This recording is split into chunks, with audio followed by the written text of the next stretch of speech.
Hello guys. सो ये है हमारा पहला चैप्टर क्लास 6 हिस्ट्री का what where how and when, यानी कि क्या, कहाँ, कैसे और कब। क्या, कहाँ, कैसे और कब। सो ये चैप्टर स्टार्ट होता है राशिदा के सवाल से। सो राशिदा एक दिन न्यूज़पेपर पढ़ रही थी। फिर उसकी आंखें अचानक से एक हेडलाइन पे पड़ती है जिस पे लिखा हुआ था 100 ईयर्स अगो, यानी कि 100 साल पहले। उसने वो चकित रह गई कि कैसे कोई 100 साल पहले के बारे में कैसे जान सकता है।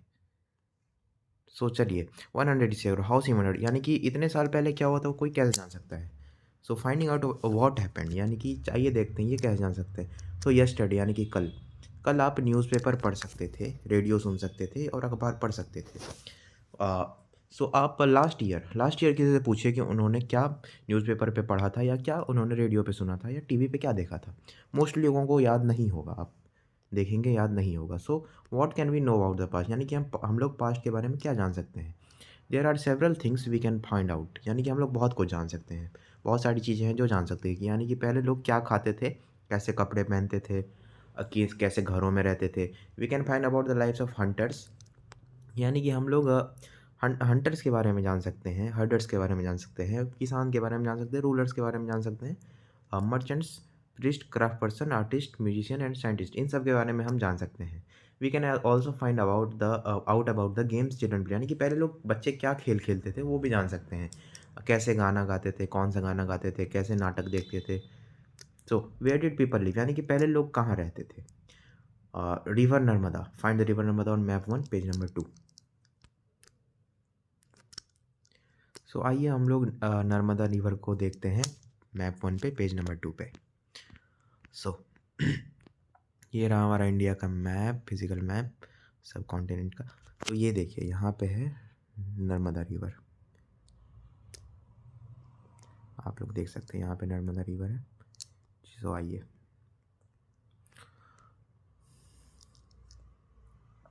People have lived along the banks of this river for several 100,000 years, यानी कि लोग इस नदी के तट पे लगभग हजारों साल से रहते हैं। Some of the earliest people who lived here were skilled gatherers, यानी कि पहले जो यहाँ रहते थे सबसे पहले अर्लीस्ट पीपल यहाँ जो रहते थे वो स्किल्ड गैदरर्स थे, यानी कि उनके पास गैदर करने की कला थी, कौशल था। गैदरर्स वो होते हैं जो खाना इकट्ठा करके खाते हैं, वो या तो प्लांट से तोड़ के खाते हैं या जंगल से खाते हैं या फिर जानवरों को मार के खाते हैं। सो यहाँ लिखा है they knew about the vast wealth of plants in the surrounding forest and collected roots, fruits and other forest produce for their food, यानी कि यहाँ जैसा कि मैंने आपको बताया उनको पता था वास्ट वेल्थ ऑफ प्लांट्स जो कि जंगलों में उगते हैं उनका वो ऐसा बहुत सारे प्लांट्स हैं जिसका रूट्स खाते थे, किसी का फ्रूट्स खाते थे और अदर फॉरेस्ट प्रोड्यूस जो वो खाने में लेते थे। सो कभी जानवर भी मार के खाते थे, ऑल्सो हंटेड एनिमल्स।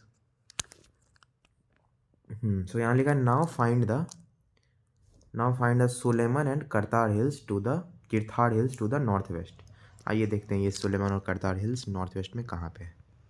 तो ये रहा हमारा मैप, ये रहा नॉर्थ, ये रहा वेस्ट। तो यहाँ पे देखिए सुलेमान और करतार हिल्स, ये रहा सुलेमान और ये रहा किरथाड़। Some of the areas where women and men first some of the areas where women and men first began to grow crops such as wheat and barley about 8,000 years ago are located here. So ये कुछ areas हैं जो जहाँ पहले women और main ने सबसे पहले क्रॉप्स उगाया था जो कि वीट और बार्ले है, लगभग 8,000 साल पहले यहीं पे लोकेट करता है। People also began rearing animals like sheep, goat and cattle and lived in villages, यानी कि उसके बाद लोगों ने जानवर पालना भी शुरू कर दिया था, सीप, गोट और कैटल, और गांव में भी रहना शुरू कर दिया था उन्होंने। सो यहाँ पे locate the Garo hills to the north west east and Vindhyas in central area. These were some of the other areas where agriculture developed. So आइए हम लोग देखते हैं गारो हिल्स जो नॉर्थ ईस्ट में है। सो गारो हिल्स ये रहा हमारा नॉर्थ ईस्ट में, ये रहा हमारा गारो हिल्स, और विंध्यास था ना, हाँ विंध्यास जो कि सेंट्रल इंडिया में है, ये रहा विंध्यास। सो यहाँ सबसे पहले एग्रीकल्चर डेवलप हुआ था। The place where rice was first grown, the place where rice was first grown are to the north to of the Vindhyas, यानी कि द प्लेस वेयर, क्या हो गया, rice was first grown are to the north of the Vindhyas, यानी कि यहाँ सबसे पहले राइस की खेती हुई थी, जो कि विंध्यास में है, नॉर्थ में। चलिए, विंध्यास के नॉर्थ में, यानी कि सेंट्रल इंडिया में विंध्यास है, इसके नॉर्थ में, ठीक है।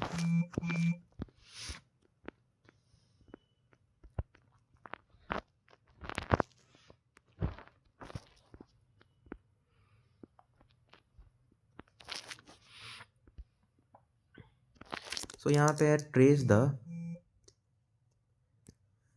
The river Indus and its tributaries. Tributaries are smaller rivers that flow into large river, यानी कि ये यहाँ कह रहा है इंडस का ट्रिब्यूटरीज को ट्रेस करने, पहले रिवर इंडस को ट्रेस करें, फिर इनकी ट्रिब्यूटरीज को ट्रेस करें। आइए देखते हैं। सो ये रहा हमारा इंडस रिवर, जो यहाँ से जा रहा है, यहाँ यहाँ यहाँ यहाँ यहाँ। सो इनका इनका एक ही देखिए, ये झेलम है, चेनाब है, रावी है, सतलज है और बीज है, ये सब इनकी ट्रिब्यूटरीज है। और ये हमारा इंडस रिवर जो यहाँ से आते हुए यहाँ नीचे को जा रहा है, ठीक है।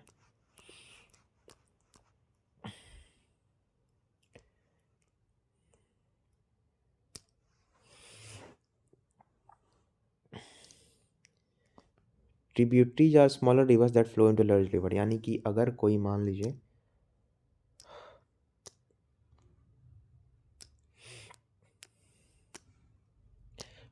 ये कोई बड़ी नदी है, इसको अगर कोई नदी आके ज्वाइन करे, मान लीजिए यहाँ से आया, एक यहाँ से आया, एक यहाँ से आया, एक यहाँ से आया, यानी कि ये सब जो छोटी छोटी नदियाँ हैं जो ये बड़ी नदी को ज्वाइन कर रही है, ये हो गई बड़ी नदी और ये हो गए उसके ट्रिब्यूटरीज, ठीक है।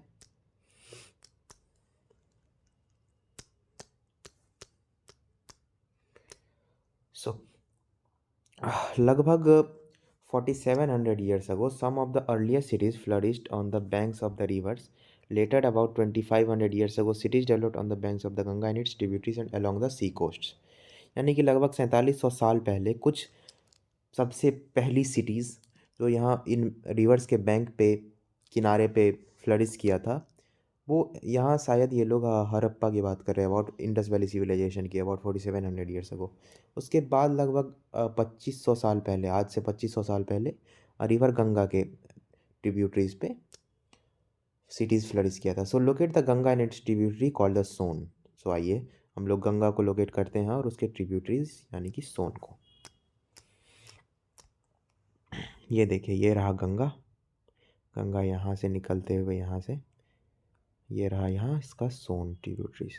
ऐसा मैंने आपको बताया था, ट्रिब्यूटरीज छोटी नदियाँ जो बड़ी नदियों को ज्वाइन करती हैं। चलिए, in ancient times the area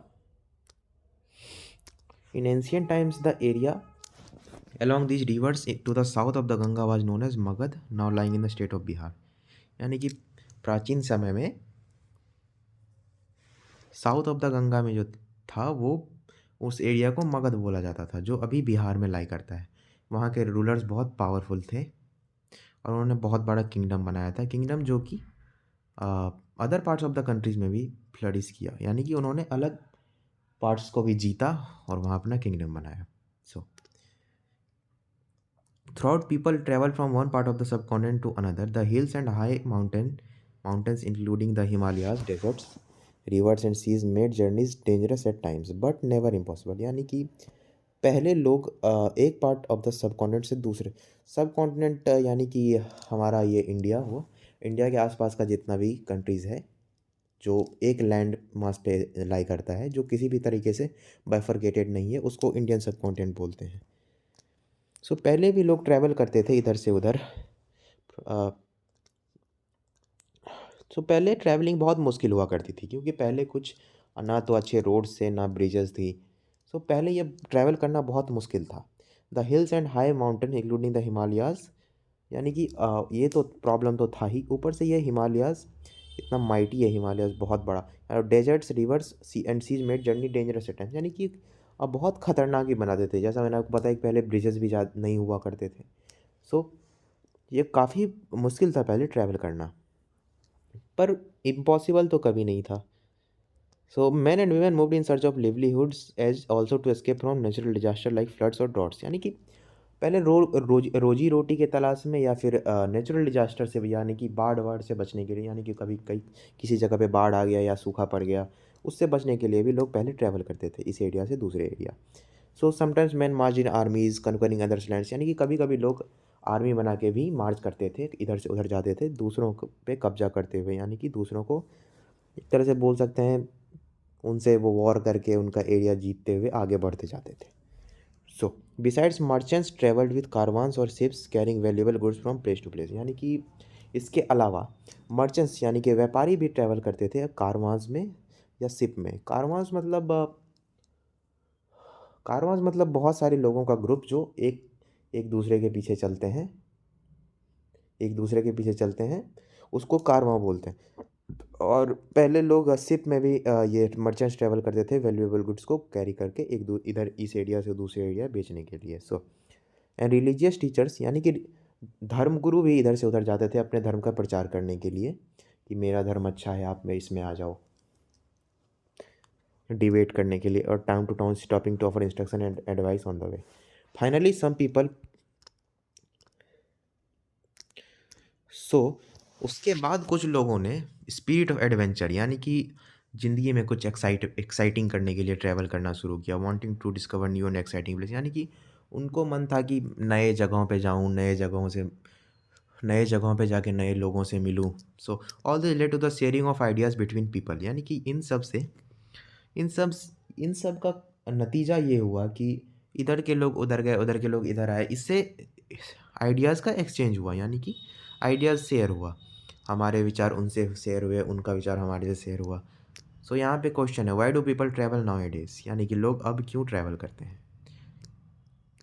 अब लोग क्यों ट्रैवल करते हैं, इसका आंसर आप लोग कमेंट सेक्शन में दे सकते हो।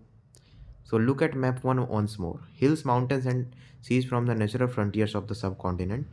While it was difficult to cross these frontiers, those who wanted could and did scale the mountains and cross the seas. People from across the frontiers also came into the subcontinent and settled here. आइए map one को एक बार फिर से देखते हैं। हमारा India, ये रहा हमारा प्यारा इंडिया। ये देखिए, यहाँ यहाँ से लेके ये रहा हमारा माइटी हिमालयाज़, जो हमें इधर से प्रोटेक्ट करता है। और इधर है, इधर इधर भी नदी है, इधर चारों तरफ से हम लोग पानी से घिरे हुए हैं, यहाँ से यहाँ यहाँ यहाँ यहाँ सीज़ है, यहाँ डेजर्ट्स है। काफ़ी मुश्किल हुआ करता था हमारे हमारे एरिया में आना, पर फिर भी लोगों ने ये किया और यहाँ आए और सेटल भी हुए। These movements of people enriched our cultural tradition. People have shared new ways of carving stone, composing music, and even cooking food over several hundred of years. यानी कि ये लोगों का इधर से उधर आना जाना, यह इसने हमारे कल्चर को और ज़्यादा इनरिच किया। इनरिच का मतलब हुआ जैसे रिच है, कोई चीज़ पहले से ही धनी है, इनरिच करना मतलब उसमें और वैल्यू ऐड करना। ये लोग इधर से आए और हमारे कल्चर में और वैल्यू ऐड किया। उधर के लोगों ने नया वो बताया कि कार्विंग स्टोन को नए तरीके से कैसे काटते हैं, नए संगीत बनाए, नया डिशेज़ लाए, नए डिशेज़ लाए, और cooking food over several hundred of years. आइए देखते हैं हमारा नाम, names of the land. Two of the words we often use for our country are India and Bharat. The word India comes from the Indus called Sindhu in Sanskrit, यानी कि जो दो शब्द हम लोग यूज़ करते हैं हमारे प्यारे देश के लिए, वो है इंडिया और भारत। यानी कि इंडिया वर्ड्स आया है the word India comes from Indus से आया है इंडिया, यानी कि जिसको सिंधु बोलते हैं संस्कृत में, हाँ, जिसको संस्कृत में सिंधु बोलते हैं। फाइंड ईरान एंड ग्रीक, अगर आपके पास एटलस हो तो ईरान और ग्रीस को लोकेट करें अपने एटलस में।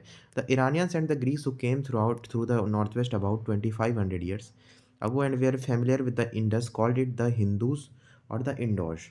यानी कि जो ईरानियंस और ग्रीक्स हमारे देश में आए लगभग नॉर्थ वेस्ट से, जो लगभग 2500 साल पहले आए, वो लोग इंडस के लोगों से फैमिलियर हुए और इनको हिंदोज बताया, हिंदोज या इंडोज बताया। And the land to the east of the river was called India, यानी कि जो लैंड था east of the river was called India, यानी कि ईस्ट में जो था वो लैंड को इंडिया इन्होंने बोला। The name Bharat was used in a group of people who lived in north west, who are mentioned in the Rigveda, the earliest composition in Sanskrit. dated to about 3500 years ago. Later it was used for the country. यानी कि भारत नाम उन लोगों के लिए use हुआ जो north west में रहते थे, और इनका मेंशन ऋग्वेद में भी है। जो ऋग्वेद जो हमारा अर्लीस्ट कॉम्पोजिशन है संस्कृत का, लगभग 3500 ईयर्स अगो पहले का। बाद में ये देश के लिए भी यूज़ हुआ। Finding out about the past, there are several ways of finding about the past. यानी कि बहुत सारे ऐसे तरीके हैं जो जिससे हम लोग पास्ट के बारे में जान सकते हैं। एक तो है कि आप किताब पढ़ो जो बहुत पहले लिखा गया था। These are called manuscript because they were written by hand.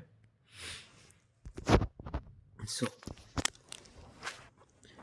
these are called manuscript because they were written by hand. This comes from the Latin words manu meaning hand.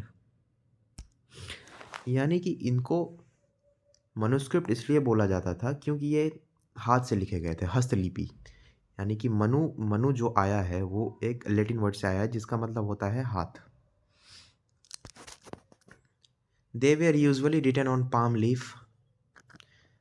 They were usually written on palm leaves or on the specially prepared bark of a tree known as the birch which grown in Himalayas.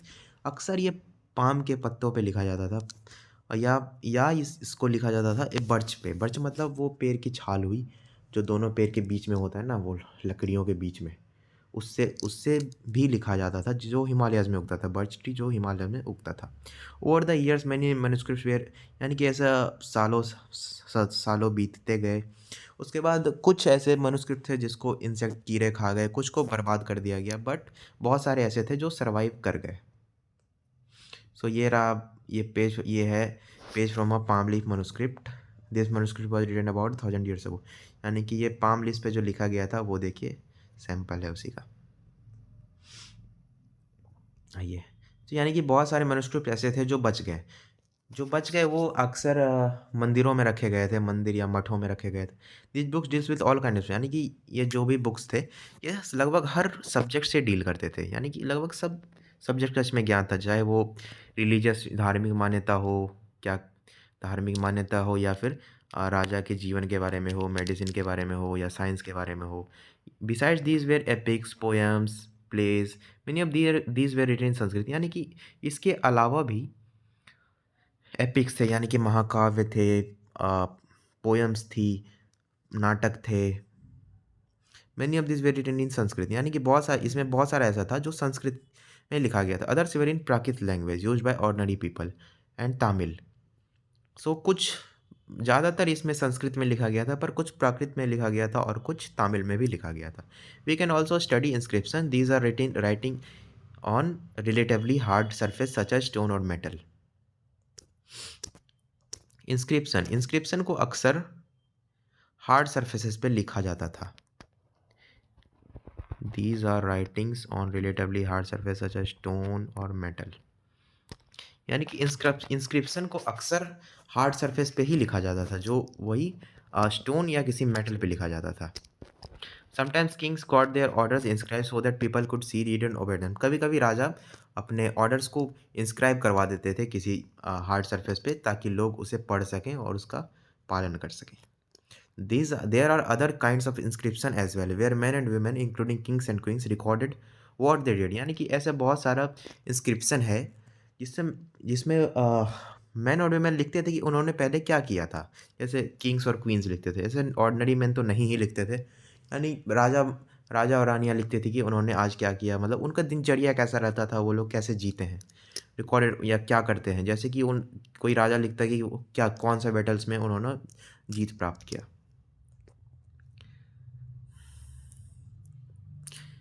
हाँ, यहाँ can you think of the advantage of writing on a hard surface and what could have been the difficulties. यानी कि आप पूछ रहे हैं कि आप कोई एडवांटेज बताइए इतना हार्ड सरफेस पे लिखने का। इसका एक ही एडवांटेज हो सकता है कि ये लंबे समय तक चले और वो जल्दी इस पे लिखने के बाद ये मिटता नहीं है जल्दी, ये फॉरएवर एक तरीके से हो गया। सो इसमें तो इसको लिखने में काफ़ी तकलीफ़ आया होगा, ये तो मैं भी मानता हूँ। आप अपना ओपिनियन भी शेयर कर सकते हो। So yeah, an old inscription. This inscription dates to about 2250 years ago and was found in Kandahar, present day Afghanistan. यानी कि ये बहुत पुराना इंस्क्रिप्शन है जो लगभग 2250 साल पहले का है, जो आज प्रेजेंट डे कांधार, यानी कि जो अफगानिस्तान में कांधार है, वहाँ ये पाया गया था। इसको अशोका द ग्रेट उन्होंने इसको इंस्क्राइब करवाया था। आइए, there were many other things that were made and used in the past, those who study these objects are called archaeologist. यानी कि ऐसा बहुत कुछ था जो पहले बनाया गया था और पास्ट में यूज़ किया जाता था। Those who study these objects are called archaeologist. यानी कि जो इन चीज़ों का अध्ययन करते हैं उसे आर्कियोलॉजिस्ट बोला जाता है। They study the remains of building made of stone and brick, painting and sculpture. They also explore and excavate, dig under the surface of the earth to find tools, weapons, pots, points, ornaments and coins.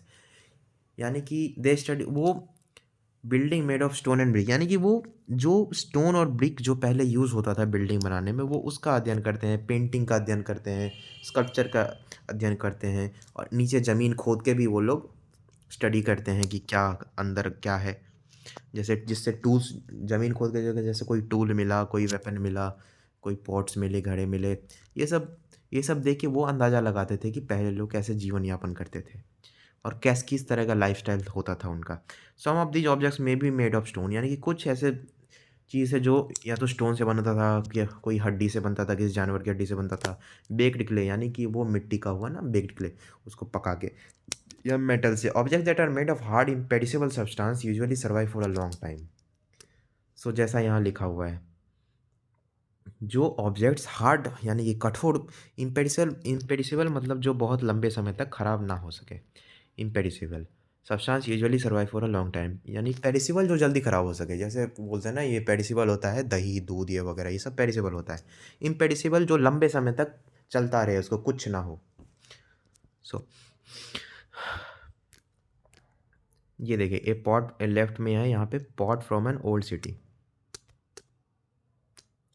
Pot from an old city, ports like these were used about 4700 years हो, यानी कि 4700 साल पहले लगभग ये घर use होते थे।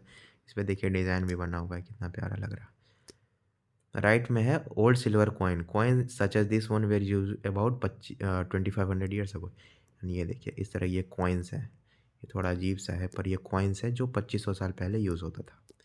Archaeologist also look for bones of animals, birds and fish to find out what people ate in the past. यानी कि खगोल शास्त्री हड्डियों को भी अध्ययन करते हैं, जैसे किसी जानवर का, किसी पक्षी का और फिश का, ये जानने के लिए कि लोग पहले क्या खाते थे। प्लांट का रिमेन भी जो सर्वाइव कर पाए, प्लांट का वैसे तो नहीं ही करता है, पर जो कर गया गलती से, सीड्स ऑफ ग्रेन और piece of wood have been burned, they survive in a charred form, यानी कि चार्ड फॉर्म में जो सर्वाइव किया।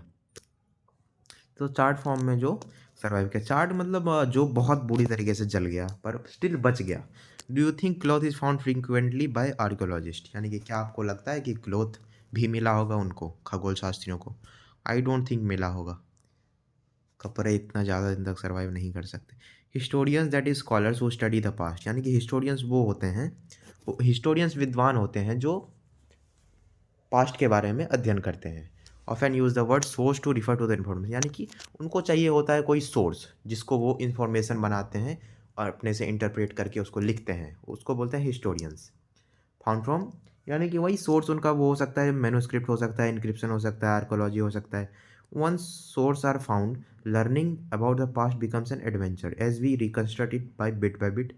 सो historians and archaeologist are like detectives who use all the sources like clues to find out about the our past. यानी कि जैसा कि मैंने आपको बताया, वो एक बार सोर्स मिल गया उसके बाद एक एडवेंचर बन जाता है, एक क्यूरियोसिटी जग जाती है अंदर से कि क्या हुआ होगा, लोग पहले कैसे जीते थे, कैसे रहते थे, क्या खाते थे। सो यही बिट बाय बिट, यानी एक एक करके फिर वो क्लूज़ को जोड़ते जाते हैं और उसको रिकंस्ट्रक्ट करके पास्ट के बारे में हम लोग जानते हैं। Historians and archaeologist are like detectives, जैसे वो डिटेक्टिव के तरह होते हैं जो इन सारे सोर्स से क्लूज़ बना के एक एक बनाते हैं इन्फॉर्मेशन, उसके बारे में उसी से ये लोग अंदाज़ा लगाते हैं कि पहले पास्ट के बारे में क्या हुआ होगा, क्या हुआ हो। ध्यान रहे, वो लोग सिर्फ अंदाज़ा लगा सकते हैं, कोई ऐसा प्रमाण नहीं दे सकता कि यही हुआ होगा। ये लोग बस क्लूज़ देख के जज करते हैं कि ये हुआ होगा। वन पास्ट और मैनी, क्वेश्चन मार्क, यानी यहाँ क्वेश्चन मार्क है कि क्या सिर्फ हमारा एक ही पास्ट है या बहुत सारा पास्ट है। आइए इसका अर्थ जानते हैं, यानी कि इसका टाइटल आपने नोटिस किया होगा इस बुक का, इस पे लिखा हुआ है did you notice the title of this book our past, यानी कि इस पे हमारा पास्ट लिखा हुआ है, पास्ट नहीं लिखा हुआ है। We have use the word past in plural, यानी कि ये प्लूरल में लिखा हुआ है, सिंगुलर में नहीं, यानी कि हमारा पास्ट नहीं है, हमारा पास्ट्स है, यानी कि हमारा एक पास्ट नहीं है। In plural to draw attention to the past fact that the past was different for different groups of people, यानी कि for example the lives of herders and और farmers were different from those of kings and queens, the lives of merchants were different from those of craft person and so on. Also, as is true, even today, people follow different practices and custom in different parts of the country.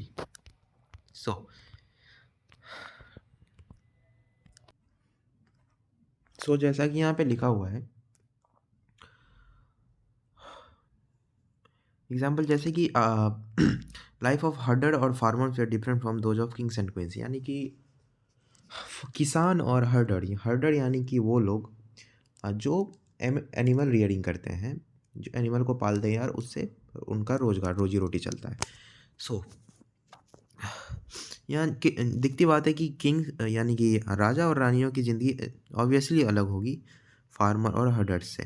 Life of merchants were different from those of craft person, craft person यानी कि जो craft किसी चीज़ को बनाते हैं या हाथ से बनाते हैं, वो मर्चेंट्स यानी कि व्यापारी से ज़िंदगी तो उनका काफ़ी अलग होगा ही, ऑब्वियसली बात है।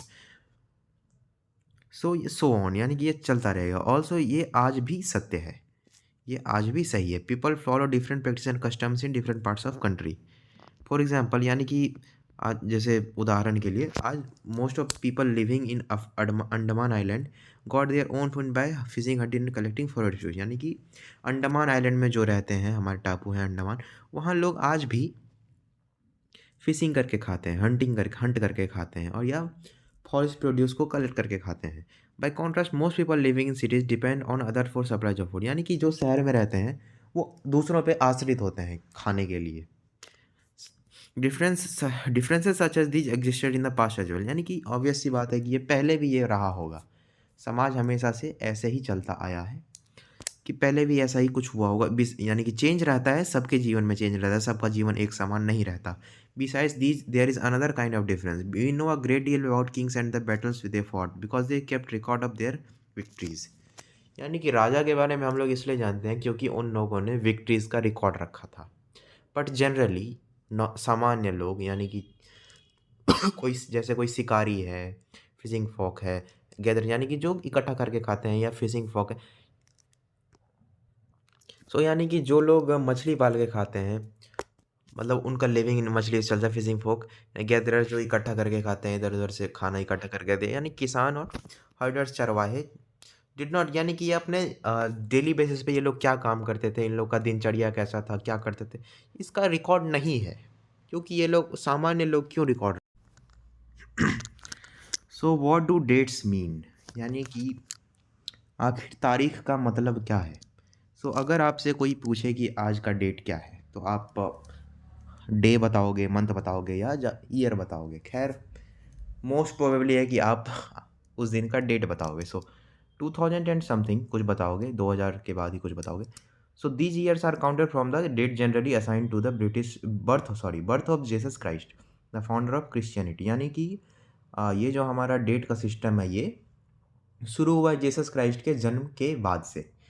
2000 का मतलब हुआ जीसस क्राइस्ट के बर्थ को 2000 साल हो चुके हैं।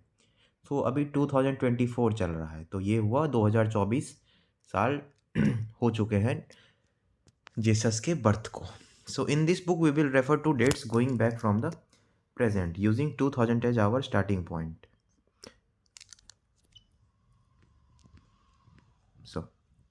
Letters with dates. BC. We have seen stands for before Christ. You will sometimes find AD before dates. This stands for two Latin words. Anno Domini, meaning in the year of the Lord, that is Christ. 2012 can be also written as AD 2012. Sometimes C is used instead of AD and BC instead of BC. The letter C stands for Common Era and BC for before Common Era. We use these terms because the Christian era is now used in most countries of the world. In India, we began using this form of dating from about 200 years ago. And sometimes the letters BP, meaning before present, are used. So letters with dates, यानी BC का मतलब हुआ before Christ, यानी Christ के जन्म से पहले। सो कभी कभी आप लोग जैसे क्राइस्ट के जन्म के बाद वाला डेट है, सो एग्जाम्पल के लिए 2012 है, उसको कभी कभी AD 2012 भी हम लोग लिख सकते हैं। AD का मतलब हुआ एनो डोमिनी, एनो डोमिनी का मतलब हुआ है in the year of Lord, जो कि क्राइस्ट है। Sometimes C is use instead of AD and BC। C मतलब हुआ कॉमन एरा, और कभी कभी AD के बदले C यूज हो जाता है, और BC हो जाता है BC बिफोर कॉमन एरा, ये BC के जगह पे यूज होता है बिफोर क्राइस्ट की जगह। The letter C stand for common era and BC for before common era. We use this terms because of the, यानी ये हम लोग इसलिए यूज़ करते हैं क्योंकि क्रिश्चियन एरा, जो कि क्योंकि अंग्रेज़ों ने मोस्टली ज़्यादातर देशों पे शासन किया, इसी वजह से हम लोगों ने इंडिया में 200 साल पहले लगभग ये अपनाया था, ये वाला time period date. Elsewhere we have seen that inscriptions are inscribed on hard surface.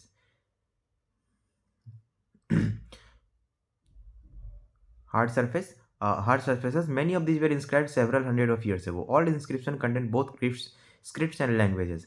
Language which were used as well as scripts have changed over time. So how do scholars understand what was inscribed? This can be done through a process known as decipherment. यानी कि हम लोगों ने देखा inscription जो कि hard surface पे inscribe किए जाते थे। Many of this were inscribed, यानी कि ये बहुत सारा ऐसा था जो हज़ारों साल पहले इंस्क्राइब किया गया था। All inscription contain both scripts and language, यानी कि हर इंस्क्रिप्शन पे कुछ ना कुछ लिपि लिखा हुआ था, कुछ ना कुछ भाषा लिखा हुआ था। लैंग्वेज जो उस पर यूज हुआ था, जो स्क्रिप्ट यूज हुआ था, वो समय के साथ साथ बदलते जाते थे। सो स्कॉलर कैसे समझते हैं उसको, जिसका ये एक प्रोसेस के थ्रू समझा जाता है, जिसको डिसाइफरमेंट बोलते हैं। ये देखिए यहाँ पे PTOLMIIS है, KLIOPADTRA। So one of the most famous stories of decipherment comes from Egypt, a country in North Africa where there were kings and queens about 5,000 years ago. Rosetta is a town on the north coast of Egypt, and here an inscribed stone was found, which contained inscription in 3 different languages and scripts: Greek and 2 forms of Egyptian. Scholars who could read Greek figured out that the names of kings and queens were enclosed in a little frame called a cartouche. सो यहाँ एक बहुत famous है कहानी है डिसफरमेंट का, जो Egypt से आया है। इजिप्ट एक देश है नॉर्थ अफ्रीका में, जहाँ there were kings and queens about, यानी कि जहाँ राजा और रानियाँ होते थे लगभग 5,000 साल पहले। रोजेटा जो नॉर्थ कोस्ट में एक टाउन है इजिप्ट का, यहाँ एक इंस्क्राइब स्टोन मिला था, यानी कि वो इंस्क्राइब किया हुआ पत्थर मिला था, विच कंटेंट इंस्क्रिप्शन इन 3 डिफरेंट, यानी कि वो 3 अलग अलग भाषाओं में वहाँ उस पर इंस्क्रिप्शन था। ग्रीक में था और 2 इजिप्शियन में था। Scholars who could read Greek figured out that the names of kings and queen's included in a little frame, यानी कि ग्रीक जो स्कॉलर्स ग्रीक पढ़ सकते थे, उन्होंने ये निष्कर्ष निकाला कि ये किंग्स और क्वींस का जो नाम था वो एक लिटिल फ्रेम में लिखा जाता था, जो था जिसको बोलते थे cartouche. They then place the Greek and the Egyptian science side by side and identified the sound for which the Egyptian letter stood. As you can see, a lion stood for L and a bird for A. Once they knew what the letter stood for, they could read other inscription as well. यानी कि उन्होंने फिर Greek और Egyptian को एक side में रखा, और उसके बाद उन्होंने जो मतलब इजिप्शियन लेटर्स को साउंड फॉर विच, तो फिर उन्होंने दोनों ग्रीक और इजिप्शियन को साइड में रखा, एक दूसरे के साइड में रखा, यानी कि फिर उन्होंने साउंड पहचाना कि लायन, जैसा कि आप देख सकते हैं लायन का मतलब था L, बर्ड का था A। Once they knew what the letter stood for, यानी कि एक बार वो जब समझ गए कि लेटर्स और साउंड को दोनों मिला के समझ गए कि ये क्या है, सो उसके मदद से वो लोग अदर इंस्क्रिप्शन भी पढ़ सकते थे। सो यहाँ पे है, imagine you have to interview an archaeologist, prepare a list of 5 question that you would like to ask him her और हिम। यानी कि मान लीजिए आपको किसी आर्कियोलॉजिस्ट यानी खगोल शास्त्री का इंटरव्यू करना है, तो आप उनसे क्या क्वेश्चन पूछेंगे? 5 क्वेश्चन यहाँ लिखने को है, आप लोग ये कमेंट सेक्शन में लिख सकते हो। सो अगर आप लोगों को ये, आइए हम लोग कुछ कीवर्ड्स भी देख लेते हैं।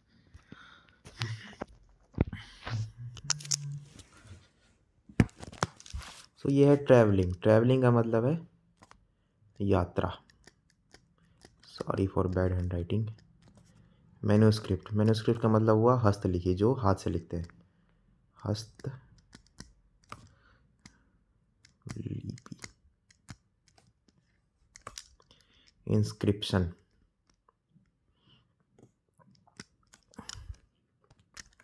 इसका अर्थ है अभिलेख। ध्यान रहे इंस्क्रिप्शन हार्ड सरफेस पे लिखा जाता था। मनुस्क्रिप्ट मतलब हस्तलिपि, जो यानी कि जो हाथ से लिखा जाता है। मनु का मतलब मेनू लैटिन वर्ड से आया है, जिसका मतलब होता है हाथ। ट्रैवलिंग का तो पता ही है, यात्रा।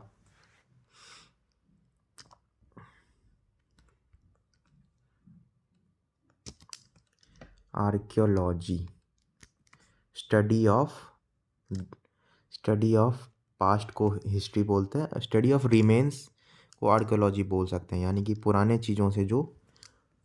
चीज़ों को देखकर जो अंदाज़ा, जिसको जो स्टडी करे पुराने रिमेन्स को, उसको बोलते हैं आर्कियोलॉजी। और जो उस स्टडी को करते हैं उसको बोलते हैं आर्कियोलॉजिस्ट। यानी ये आर्कियोलॉजी हुआ। आर्कियोलॉजी का पुरातत्व यानी कि पौराणिक पुरातत्व। सो यहाँ है हिस्टोरियन। हिस्टोरियन का तो पता ही है, जो पास्ट के बारे में अध्ययन करे वो हिस्टोरियन। सोर्स यानी कि जिसके मदद से हिस्ट्री को लिखते हैं, इंटरप्रेट करते हैं, उसको सोर्स बोलते हैं। डिसिफरमेंट मतलब यानी कि डिसिफर मतलब किसी भी चीज़ को डिकोड करना एक तरीके से, उसको डिसाइफरमेंट बोलते हैं। किसी चीज़ को समझना, उसको फिर लिखना। सो ये था हमारा इसका चैप्टर। सो अगर आप लोग इसके एमसीक्यू चाहते हैं तो कमेंट करें, बाकी एमसीक्यूज इसके बाद मिल ही जाएगा। ये मेरा पहला वीडियो था। आप लोग अपना वैल्यूएबल फीडबैक ज़रूर दें। Thank you so much. आगे भी इसी टाइप के वीडियोस के लिए सब्सक्राइब करें हमारे चैनल को। Thank you so much.